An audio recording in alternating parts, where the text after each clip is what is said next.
All right, let's get started. So today we're going to talk about the first chapter or unit one, which is kinetics.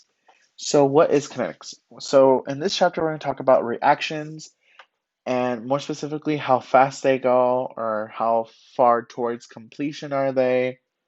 Um, we're talking about absorbing and releasing energy within reactions.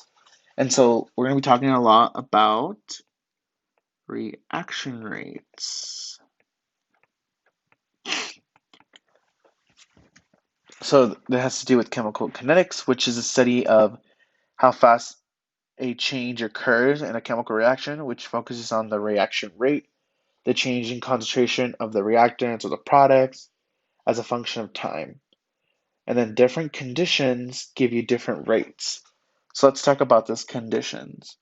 So the first condition we're going to see is concentration. The next one is going to be temperature of the reaction, physical states of the reactants and the product, and then catalyst, which we'll talk about last. So these are all conditions that are affected by the reaction rate, or conditions that affect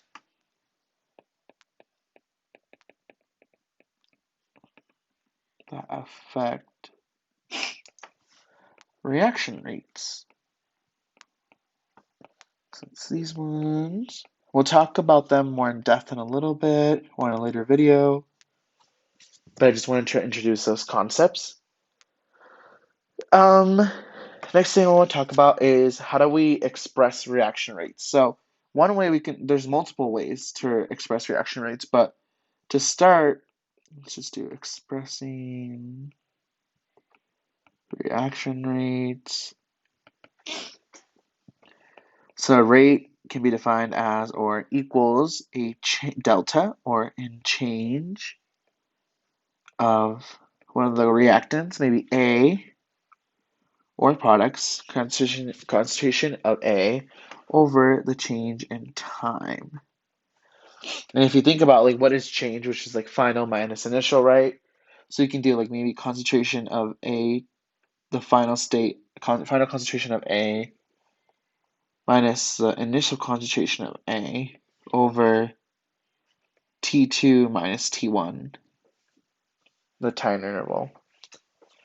Or we can just write it as rate is equal to the negative change in concentration of A. Remember, these brackets represent concentration over change in T.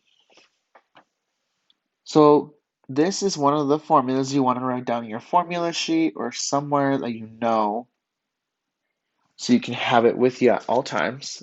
So I'm just going to star this.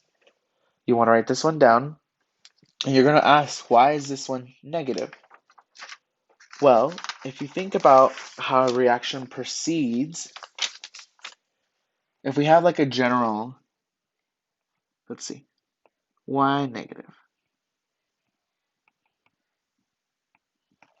So if you have a general reaction like A, reactant A goes to B, we can write a reaction rate based off of this chemical equation. But if we think about conceptually, what is happening to A? Well, as the reaction proceeds, we are losing reactant and we are forming product, or the reactant is forming the products. So over the course of time, if we make this time and we do concentration on this side, for our reactants, we're going to start with a certain reaction and we're going to lose it throughout the reaction. So this could be our reactants.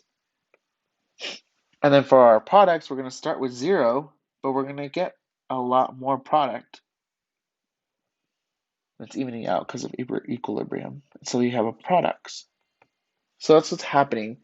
So we're losing concentration in the reactants and we're gaining concentration of the products. So we're forming new products and we're absorbing or consuming reactants. So in that case, we are losing reactants. We're going to have a negative sign.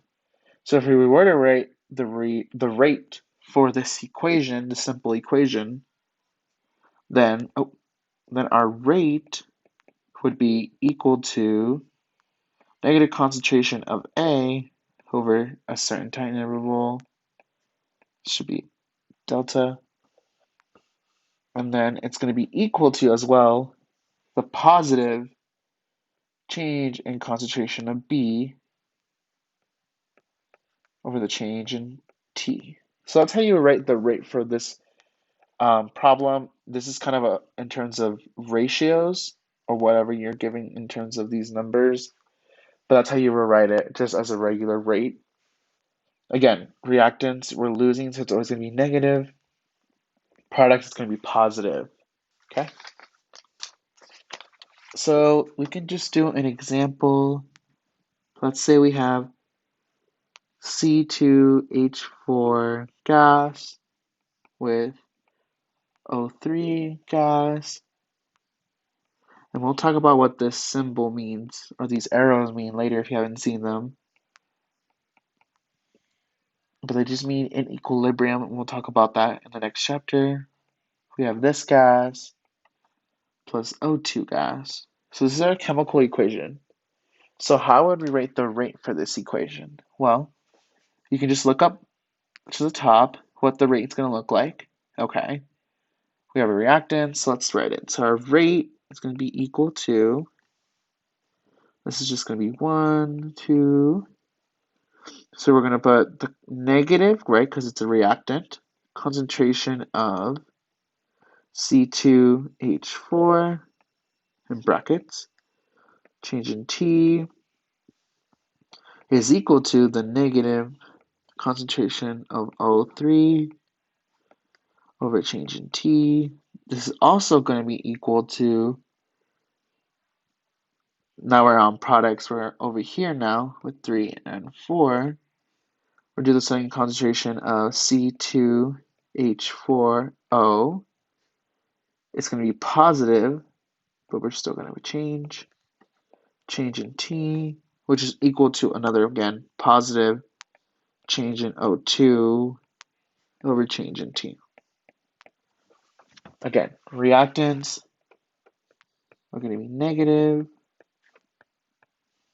products will be positive, and that's how you would write this rate for this specific example. We'll cover some more information in the next video.